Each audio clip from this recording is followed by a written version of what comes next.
Analysis on the unfolding situation in South Sudan and the talks in Addis Ababa. I'm joined here in studio by Francis Onditi. He's a peace support operations expert and a researcher on peace and conflict. Francis, thank you for joining us. So, as we've heard, talks have begun in Addis Ababa. What are some of the demands that you expect both sides will be putting forward? Yeah, first of all, we need to appreciate that this is an opportunity, a window of opportunity for both the rebels and also for the entire country to put forward their demands so that they can put the conflict to an end. But one of the things that will come in the near future is that power sharing is likely to dominate the discussions. We are also likely to see the demand from the government of Salva Kiir demanding that Dr. Machar stops the fighting. We are also likely to see situations where both sides are having demands that maybe each one of the side may not be in agreement. So it's a situation that is complex, but I think with this kind of process, political process, with the support from IGAD and also the African Union and all other stakeholders, we are likely to see a fruitful discussion in Addis Ababa. Let me zero in on what you talked about power sharing, because Kiir has been very adamant he's not going to accept that. And really, Francis, some people would say the current crisis is as a result of a fallout within the ruling SPLM. So when we talk about that, then what kind of a resolution do you expect should be coming out of the talks there in Addis? Yeah, we have different types of resolution specifically for the South Sudan situation. On one side, we are likely to see in short term, having the government accepting to maybe to make an appointment for people who had been sacked a few months ago last year.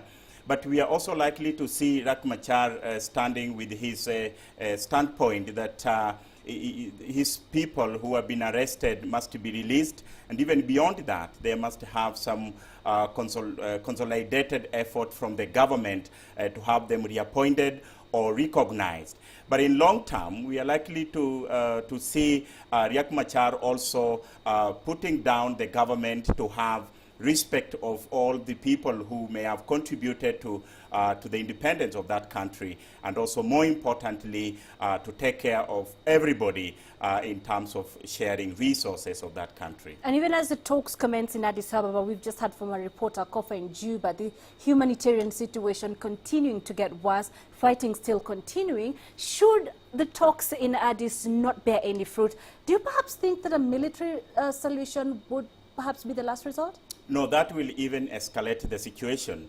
The talks that have been going around in Eastern Africa, especially amongst the leadership, it shows that the conflict in South Sudan, it's likely to escalate, because sending military can only be useful in rescuing corridors, so humanitarian corridors, and also rescuing people. But you see, what happens is if the military is sent to ceasefire, or rather to stop the fire, what will happen is that majority of the rebels are going to be killed, as we have seen in the recent past.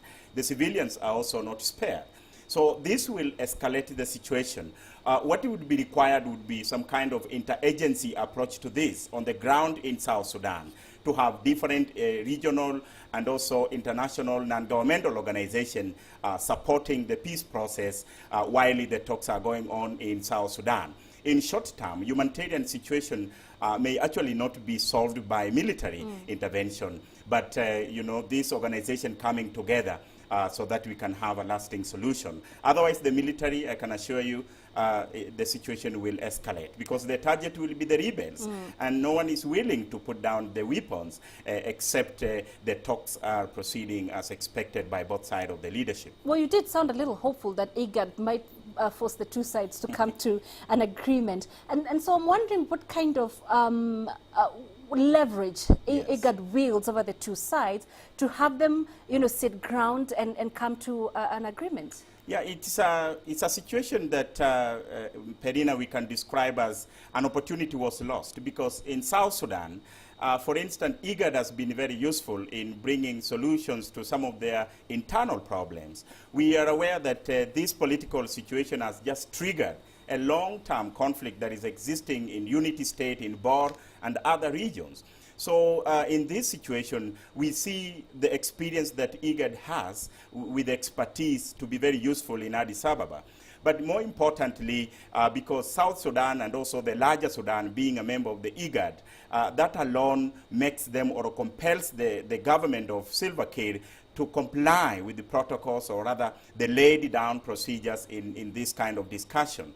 But more importantly, in terms of political leverage, IGAD together with the African Union, because IGAD actually they work hand in hand with the African Union.